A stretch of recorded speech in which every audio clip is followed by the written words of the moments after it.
오늘 우리에게 주시는 하나님의 말씀은 요한복음이 되겠습니다. 요한복음 19장 1절에서 16절 말씀까지인데요, 제가 12절에서 16절 말씀까지 봉독해 올립니다. 요한복음 19장 12절에서 16절 말씀까지만 봉독합니다. 이러함으로 빌라도가 예수를 놓으려고 힘썼으나 유대인들이 소리 질러 이르되 이 사람을 놓으면 가이사에게 충신이 아니니이다. 무릇 자기를 왕으로 하는 자는 가이사를 반역하는 것이니이다.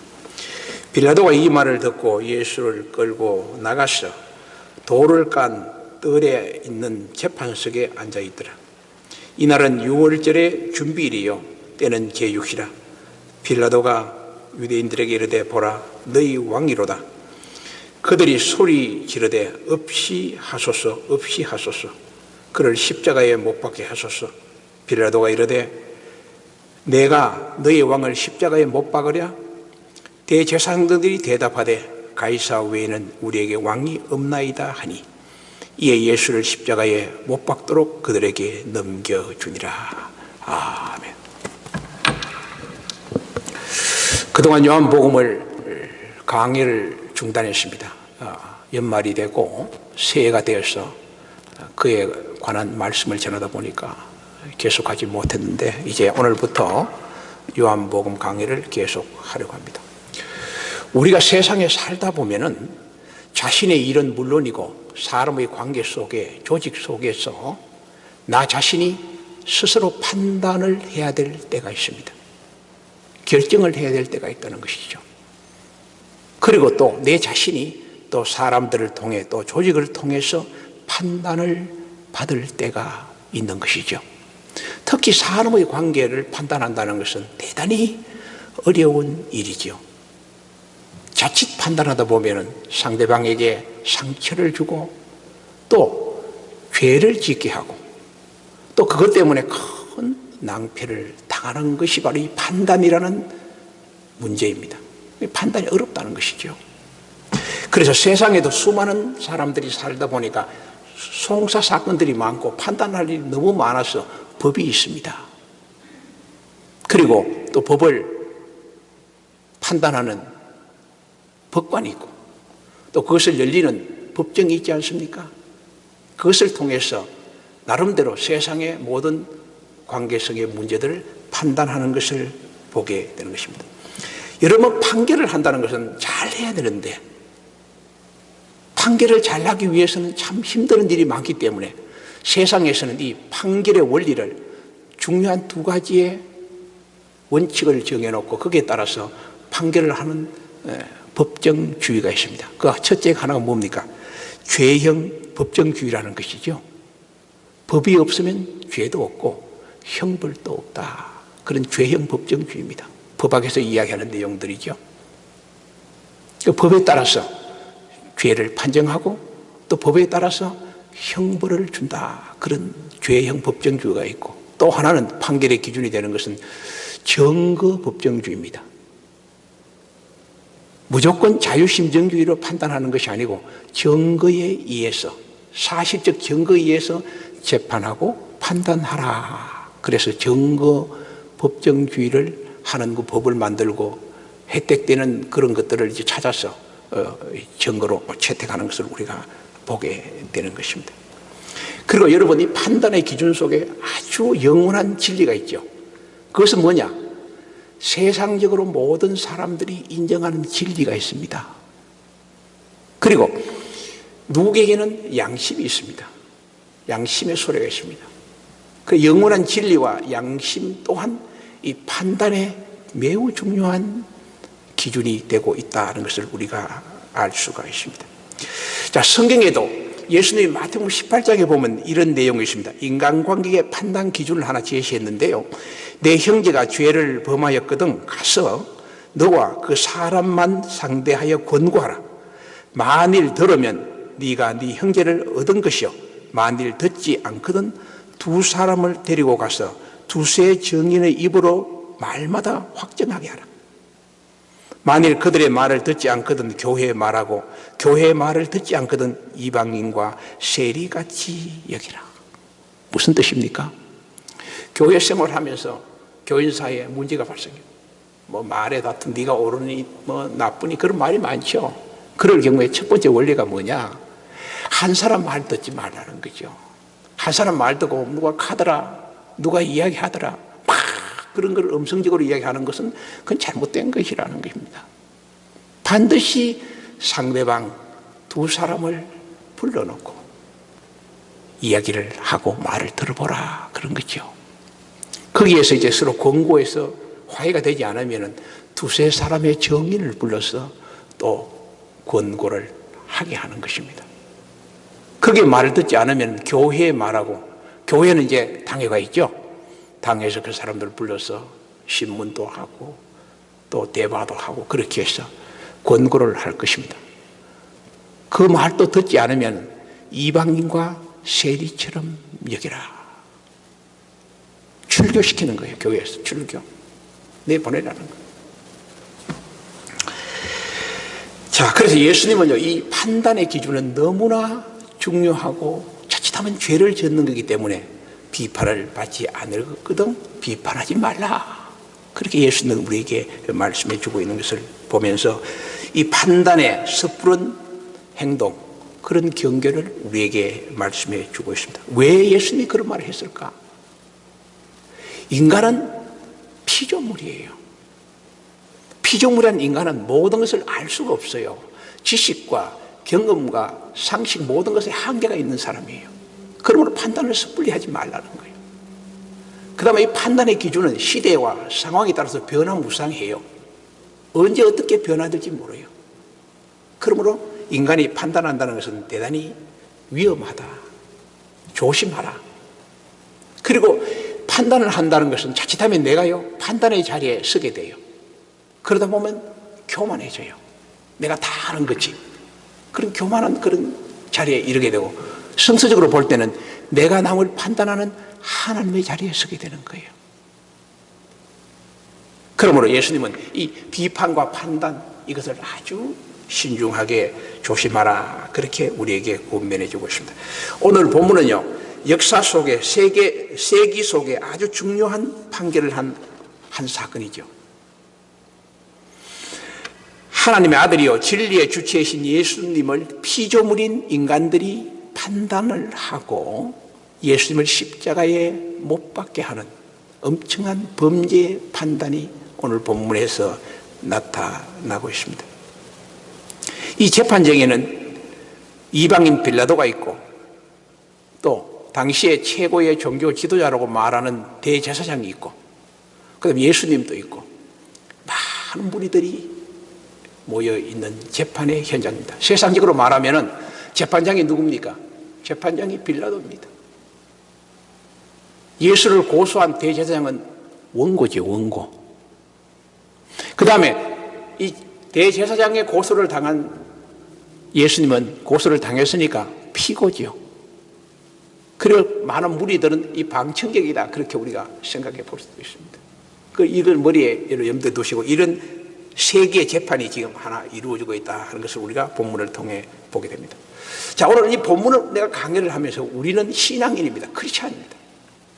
우리는 양심과 진리를 수호하고 있습니다.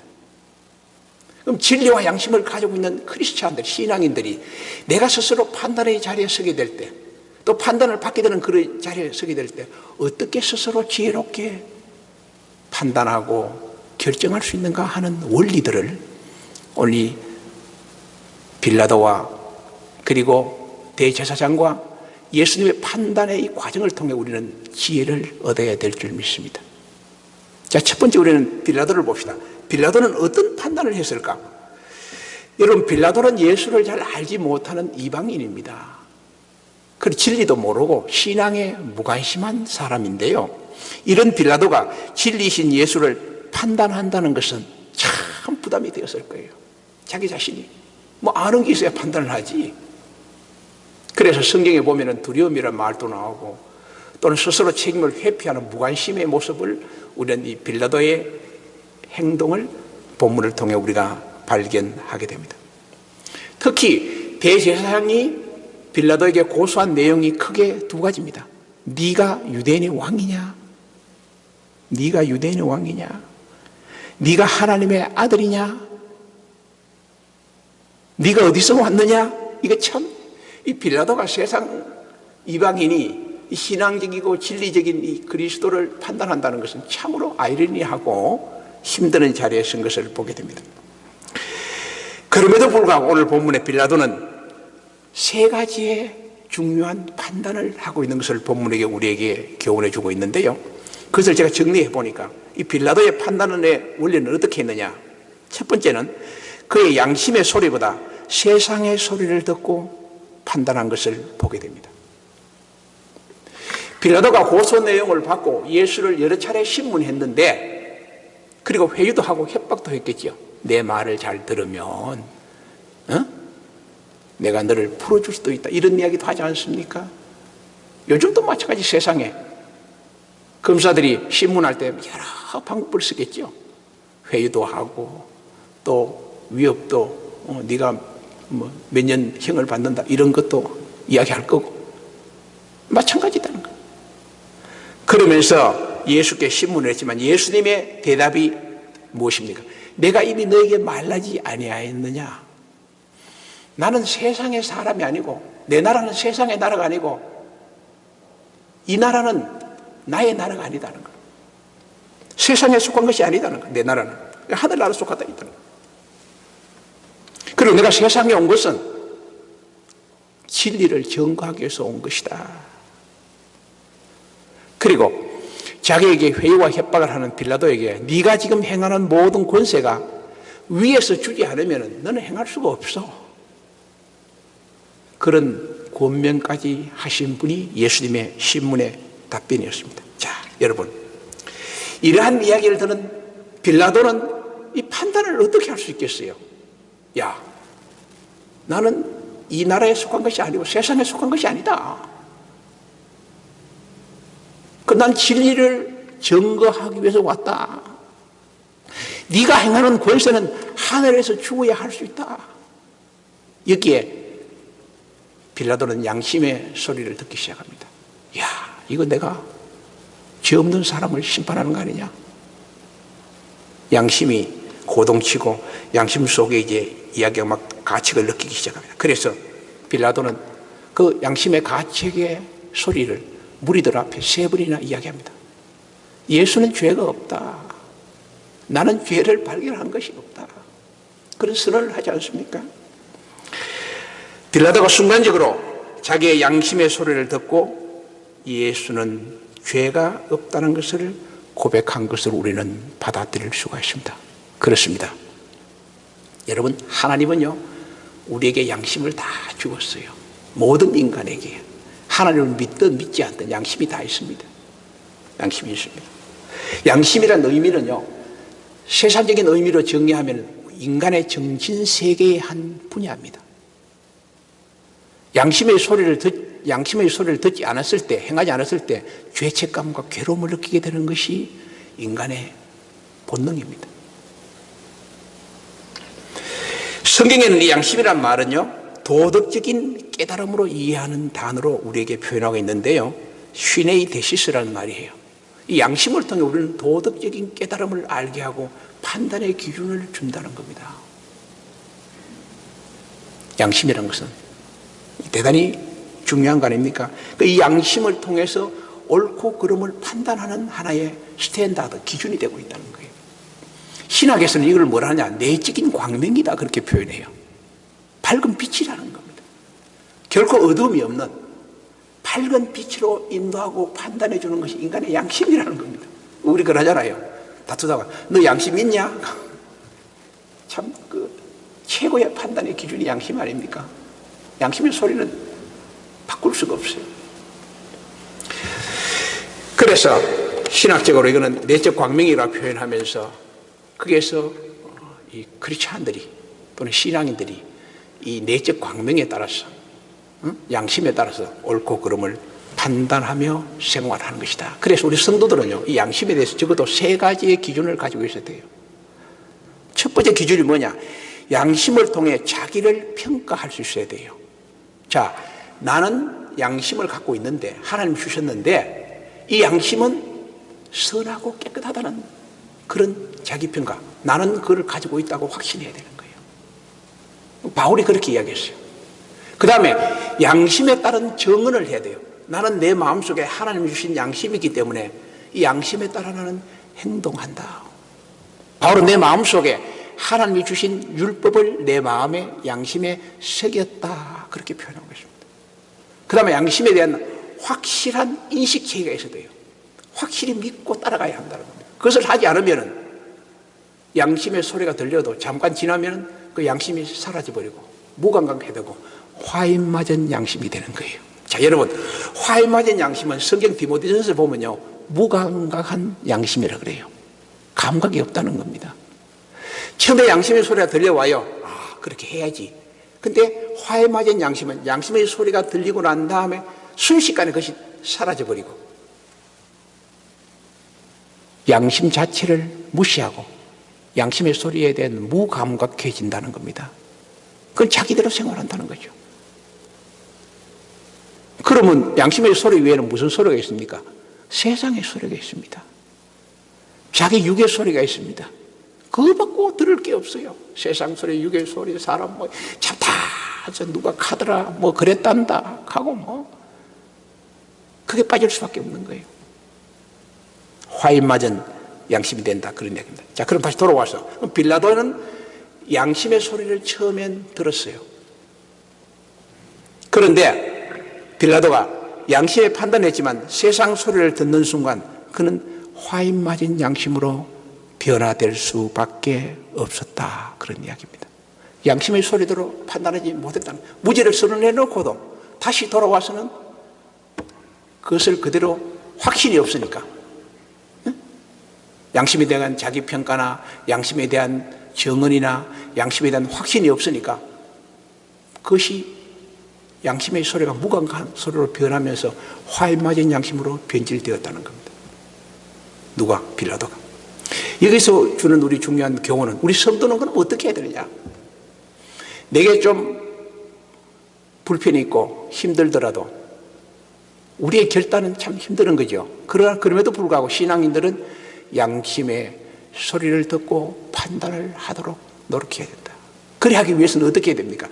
양심을 주신 그 하나님과의 관계를 잘 유지해야 돼요. 하나님과의 깊은 기도의 시간을 가지고, 말씀 듣는 시간을 가지고, 하나님 교회 봉사하는 시간을 가지고, 복음 전하는 시간을 가지고, 그렇게 하다 보면 끊임없는 하나님과의 교제를 하면서 하나님 우리에게 끊임없는 내적인 광명의 빛을 막 주시는 거예요. 결국 뭐냐? 인간적으로 손해보는 것 같지만 궁극적으로는 하나님이 반드시 양심에 따라 행하고 그렇게 따라가고 순종하면 하나님이 축복 주시고 범죄치 않게 한다는 겁니다. 이것이 우리가 빌라도를 통해 주는 교훈이라는 겁니다. 세상 소리보다 양심의 소리를 듣고 행해야 된다. 자, 빌라도는 두 번째 판단은요, 하나님의 말씀보다 대세와 진리에 따라서 결정하지 않습니까? 분명히 빌라도는 3번이나 예수가 죄가 없다고 선언했지만 거짓으로 선동하는 제사장들의 이야기를 듣고 무리들의 소리를 듣고 대세로 판단해서 결정하는 거예요. 예수님보다, 진리보다 대세에 따라가는 거예요. 요즘 그렇잖아요. 이렇게 보고 어디 쪽에 흐르냐, 그쪽으로 싹 따라간다. 진리 관계 없다는 것이죠. 빌라도가 그런 판단을 했다는 겁니다.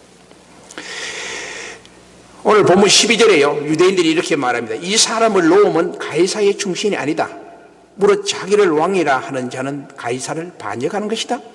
그리고 가이사 외에는 왕이 없다. 가이사 당신이 우리의 왕이지 예수가 우리의 왕이 아니다는 거예요. 당신은 이 예수를 심판하지 않으면 당신은 가이사, 로마 총독에게 충성하는 충신된 신하가 아니다는 거예요. 그렇게 협박, 외침, 공갈 막 하는 거죠. 자, 이 소리를 들었을 때 빌라도는 어떤 사람입니까? 빌라도는 유대를 통치하는 사람이에요. 유대왕을 통치하는 역할을 하고 있죠. 그러면 유대인들과 적대 관계를 해서 자기한테 좋은 게 하나도 없어요. 현실적으로 실리를 얻어야 되지 않겠습니까? 그래 예수 하나 주기도 내가 무슨 관계 있겠느냐.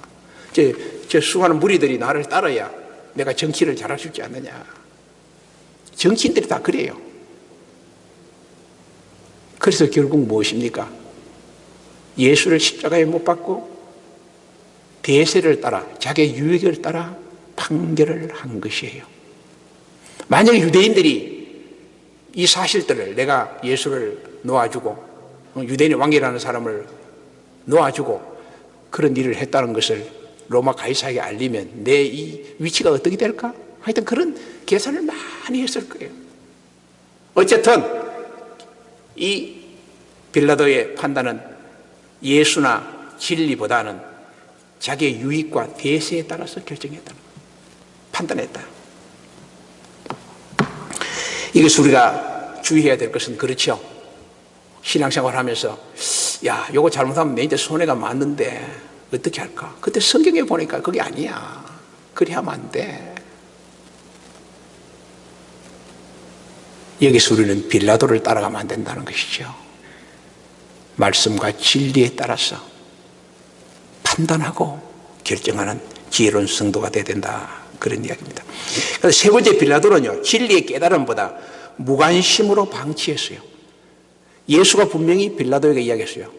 나는 이 땅에 진리를 증거하기 위해서 왔다, 그렇게 표현하니까 빌라도가 진리가 뭐냐 질문했어요. 그 질문했으면 그 질문에 대해서 계속적으로 토론하고 진리를 좀 이렇게 공급받는 그런 예수님의 말씀을 들어야 되는데, 그래 질문하고 난 다음에는 무관심한 거예요. 방치하면서 더 이상 진리에 대한 토론도 듣지도 않았다는 거예요. 그러니까 진리를 들을 기회를 삭히려 했다는 거예요. 그리고 군인들이 예수를 체포하고 가시관을 쓰고 자색 옷을 입히고 그 다음에 손에 때리고 이런 것들을 방치하는 거예요.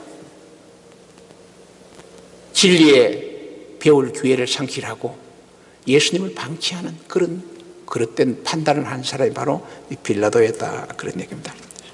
성도 여러분, 우리가 신앙생활을 하다 보면요, 진리를 얻을 수 있는 기회, 또는 축복의 기회, 봉사의 기회, 구원의 기회, 그런 기회가 늘 있는 것은 아닙니다. 하나님이 주실 때가 있어요. 구원도 마찬가지. 지금은 구원 받을 만한 때요. 성경 그렇게 말하고 있죠. 은혜의 때요, 구원받을 때요. 우리가 신앙생활 하면서 평생 봉사하는 게 아닙니다. 봉사할 기회도 그렇게 많지를 않아요. 나에게 주어진 직분과 기회가 주어졌을 때 최선을 다하는 거예요. 내가 어떤 장로님의 이야기를 좀 들으면은 나에게 주어진 직분 속에 최선을 다하겠다. 그 소리 들을 때 내가 야, 감사하다. 이런 훌륭한 장로님들 계시구나. 그렇습니다. 내가 하나님 앞에 최선을 다하는 거예요. 기회를 상실하면 그거는 다시 오지를 않는 겁니다. 여러분의 삶 속에, 신앙생활 속에 하나님께서 중요한 기회를 주시면 놓치지 마십시오. 인간적으로 계산하게 행동하지 말고, 아, 하나님 나에게 이런 기회를 주시고 또 하나님이 교회에 보내주셨구나, 최선을 다하라는 거예요. 거기에 은혜가 있고 축복이 있고 하나님의 동행의 역사가 있다는 사실을 여러분 기억해 주시기를 주의 이름으로 부탁을 드립니다. 두 번째, 크게 이제 제사장들은 어떤 판단을 했느냐. 제사장들은 어떻습니까? 구약 성서를 믿는 사람들이에요. 지금도 마찬가지예요. 유대인들은 신구약이 있는데 이 구약을 믿는 사람들이에요. 그럼 구약에는 예수님의 이야기가 많이 예언되어 있습니다. 메시아에 대한 이야기가 많이 되어 있습니다. 그런데 그들은 예수 그리스도를 메시아로 받아들이지 않는 그릇된 생각을 하고 있죠. 그래서 그들의 판단의 첫 번째 오류는 제사장들이 예수를 바로 믿지 않았다, 바로 이해하지 못했다, 그릇된 신앙이에요. 분명히 예수는 메시아로 오셨고 구원자로 오셨는데 자기들은 그걸 인정하지 않고 믿지를 않기 때문에 예수에 대한 그릇된 신앙을 가지고 있단 말이에요. 그래서 그들은 예수를 공격했고 예수를 십자가에 죽일 수밖에 없었다는 거 아닙니까? 그런데 유대인 중에 최고의 학자인 누굽니까? 바울이 있지 않습니까? 바울이 예수 만나고 뭐라고 유대인들에게 말하고 있습니까? 내가 예수를 알게 되고 예수를 얻은 것이 가장 고상한 지식이었다. 내가 그동안 유대주의에 빠졌어. 유대주의 율법을 증거하고 그런 생활을 했지만 이 모든 것들이 바로 뭐냐? 배설물과 똑같은 거다. 똥이다 이게. 참, 그렇게 증거했음에도 불구하고 지금 본문의 대제사장들은 그걸 받아들이지 않는 거예요. 예수에 대한 그릇된 신앙이 예수를 그릇되게 판단하는 범죄를 범하게 되었다. 그렇게 볼 수 있습니다. 자, 우리가 신앙생활 하면서 예수를 바로 믿는 것은 참 축복이에요. 팬데믹 이후에 앞으로 교회가 어떻게 될까? 많은 신학자들과 또 목회자들과 또 연구하는 사람을 걱정을 하고 있습니다. 팬데믹 이후의 교회의 모습과 교인들은 어떤 모습으로 교회에 출석하고 앞으로 신앙생활 할까? 그건 이제 뭐냐? 신앙에 대한 분명한 이제 태도와 가치관이 나타날 것이다. 그렇게 이야기를 하고 있습니다. 자, 여러분, 우리가 예수를 믿으면 바로 믿어야 됩니다. 예수님 누군가를 확실히 알아야 되겠죠. 예수님이 누구인가? 그분을 바로 이해하지 못하는 데서 수많은 이단들이 발생하기 시작합니다.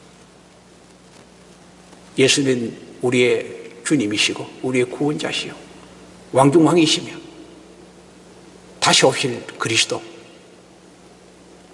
예수에 대한 분명한 진리를 가지지 못하니까 수많은 이단들이 설치지 않습니까? 전부 예수님에 대한 이야기입니다. 유대인들도 마찬가지 아닙니까? 우리는 예수님을 잘 알아야 돼요. 교만하게 나는 신앙 다 안다 그런 생각하지면 안 돼요. 예수님의 말씀이 얼마나 이 성경에 많습니까? 배워야 한다는 거죠. 팬데믹 이후에 교회 공부하면 열심히 나와서 배우고, 여러분 배우고 바로 행하고 바로 믿고 그렇게 살아가야 합니다. 그래야 축복받은 신앙인의 삶이 될 수 있다. 그런 것을 우리에게 교훈을 합니다. 자, 유대인들이 이 예수에 대한 그릇된 신앙을 가지게 되니까 그들의 판단과 행동이 전부 뭡니까? 비복음적인 행동을 합니다. 예수님을 거부하니까, 예수님의 말씀을 받아들이지 못하니까, 예수님은 우리에게 가르쳐 주신 것 사랑하고 용서하고 섬김의 도리가 아닙니다. 우리 교회 표어가 그거예요. 오직 예수만 바라보고 예수님이 가르쳐 주신 복음의 실천 사항이 사랑이었고 용서였고 섬김이었다는 겁니다. 이런 삶을 살아야 되는데 유대인들은 그렇지 못해요. 오늘 본문에 보니까 거짓 선동하고 패거리 지어서 막 뭉쳐다니고 예수를 정죄하고 이방인보다 더 악한 행동을 하는 것이 그 당시 종교 믿는 사람들이었다는 겁니다. 참 우스운 이야기는요, 이런 이야기였습니다. 예수 믿지 않는 사람들은 이 관계가 잘 풀어요. 소주 한 잔 먹고, 야, 다 한 잔 먹고, 끝내. 그럼 화해를 잘해. 근데 예수 믿는 사람들은요, 참, 그런 거 보면 유대인들의 모습 우리가 알 수 있어요. 특히 교회가 분열되고 나가면 원수같이 여겨. 그 교회 망한다느니, 뭐, 그 교회 엉망이라니, 그 인간 못됐다느니. 이건요, 하나님의 복음 예수를 잘못 배운 거예요. 그런 비신앙이들이 비일비재하게 우주 속에 가득 차니까 이 땅에 이런 큰 어려움도 교회에 오는 거 아닙니까? 하나님이 슬픈 거예요. 바로 배워야 한다는 거예요. 원수같이 여겨. 이야, 참 그런 거 보면서 슬픔을 느끼지 않습니까? 하나님을 믿는 사람들 어떻게 그럴 수 있느냐? 성도 여러분, 우리는 하나님을 믿는 크리스찬으로서 복음적 행동을 해야 된다. 뭐에 따라서? 양심에 따라서, 말씀에 따라서 해야 됩니다. 시편 1편의 말씀처럼 복 있는 사람은 어떤 사람입니까? 악인의 꾀를 쫓지 아니하며 죄인의 길에 서지 않으며 오만한 자의 자리에 앉지 아니하고 오직 여호와의 율법을 주야로 묵상하는 자로다. 이런 사람은 어때요? 시절에 따라 과실을 맺으며 하나님이 넉넉한 은혜의 축복을 주신다는 것이 성경의 약속입니다. 성도 여러분, 우리는 이처럼 바른 신앙을 가지고 바른 믿음을 가지고 바른 우리의 삶의 행동을 통해서 하나님 주시는 넉넉한 시너가 시나무처럼 축복과 은혜와 감사가 넘치는 복된 성도가 되기를 주의 이름으로 축복합니다. 끝으로 예수님의 판단은 어떻게 했습니까? 본문에 보면요, 예수님은 십자가를 지고 이제 돌아가시는 입장에서 재판을 받으면서 조금도 두려움이나 위축되면 그런 게 전혀 찾아볼 수 없어요. 얼마나 당당합니까? 오히려 빌라도에게 잘못을 지적하고 가르쳐주고, 내 나라는 이 세상에 속한 것이 아니다, 나는 진리를 위해 이 땅에 왔다. 대단하십니다. 왜 그렇습니까? 예수님이 진리이신 하나님이에요. 그 다음, 예수님은 죄가 없습니다. 그리고 예수님은 인간을 구원하러 왔습니다. 그 예수님은 인간의 바른 삶을 살 수 있도록, 양심에 따라 살 수 있도록 뭐를 줬습니까? 로고스, 말씀을 주었어요. 말씀을 주신 거예요. 말씀의 정의가 어디 있습니까? 디모데후서 3장 16절, 하나님의 말씀은 모든 감동으로 된 것으로 하나님의 사람으로 온전케 한다. 스탠다드, 가스탠다드, 하나님의 표준품으로 만든다는 거예요. 규격품으로. K에서 마크 아니고 G에서 마크라는 거예요. 하나님의 마크로 만든다는 거예요. 하나님의 사람으로 온전하게 세운다는 거 아닙니까? 하나님의 사람으로 온전히 세웠다는 것은 하나님이 가장 기뻐하고 하나님의 사랑을 받고 하나님의 축복을 주는 그런 사람으로 하나님이 세운다, 그런 이야기입니다. 그러므로 우리가 예수의 모습을 보면서 우리의 삶 속의 판단의 근거가 뭐냐? 로고스, 말씀입니다. 말씀이 나의 판단의 기준이구나. 무엇을 하든지 간에 항상 최종적인 것은 성경에 이런 경우에 어떻게 판단할까? 거기에 가서 답을 찾아야 되는 거예요. 마지막 답은 성경이라는 거예요. 그걸 찾고 말씀 따라 행하라는 거예요. 그렇게 될 때에 어떻습니까?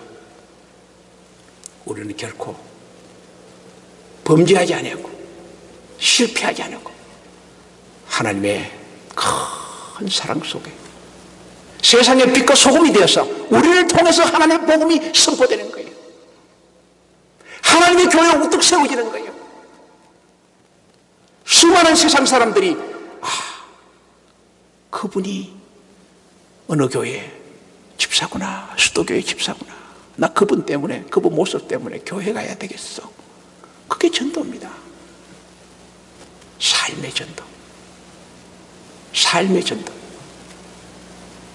이런 전도의 사명을 감당하면서 하나님의 영광을 돌리며 또 우리에게 큰 축복의 자리에서는 저와 여러분 되기를 주의 이름으로 축원합니다. 기도하십시다. 하나님 감사합니다. 오늘 또 팬데믹 속에 말씀을 전할 수 있도록 도우시고 예배 드릴 수 있는 예배의 불을 끄지 않도록 축복하신 하나님 감사를 드립니다.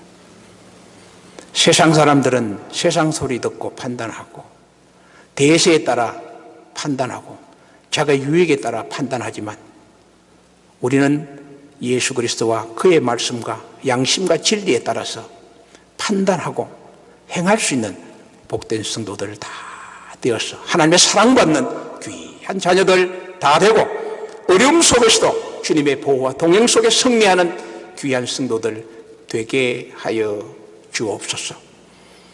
교회 나올 때에 귀한 예물들 정성스럽게 봉헌했고 또 각 가정에서 귀한 예물을 보낸 손길들마다 하나님의 약속의 성경 말씀처럼 넉넉한 축복과 은혜가 넘칠 수 있도록 하나님 하늘의 신령한 복으로 채워지게 하옵소서. 예수 그리스도의 크신 은혜와 우리 아버지 하나님의 극진하신 사랑하심과 성령의 감동 감화 위로 교통 역사 충만하심, 예수님의 말씀과 하나님 주신 내적 광명의 양심을 통해 바른 판단을 하고 살아가기로 마음속에 고백하고 다짐하는 귀한 심령들 머리 위에 하나님의 크신 축복이 영원토록 함께 하시기를 간절히 축원하옵나이다.